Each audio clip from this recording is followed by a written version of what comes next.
and I live here in New York. I want a strong mayor, and I think he'll be the mayor. And my hope is to not do what so many people are doing now. How do you stop him?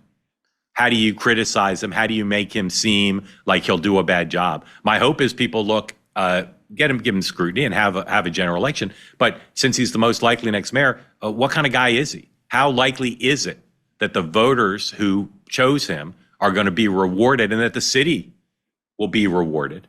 And how likely is to influence the Democratic Party nationally? There's already Republicans around Donald Trump and others salivating at the prospect of using him in the midterm year after he wins the election, which he probably will, to say this is the face of the Democratic Party, radical, leftist, socialist.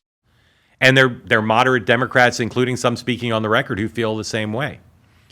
This guy is left. There's no doubt about it. But he's also doing something that a lot of Democrats saying they can learn from, which is using social media and effective communication to say Donald Trump does not have a monopoly on evincing concern for the working class and for having ideas to address their needs.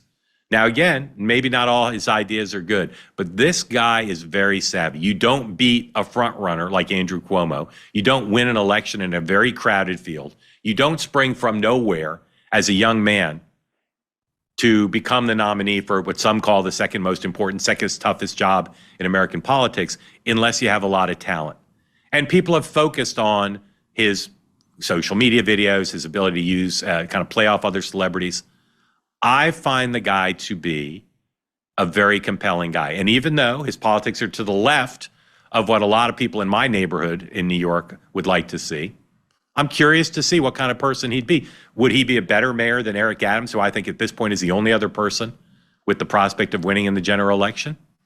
Given Adams' record, I think it's at least an open question, and it may well be obvious by the time this campaign ends that he would be a better mayor than Eric Adams.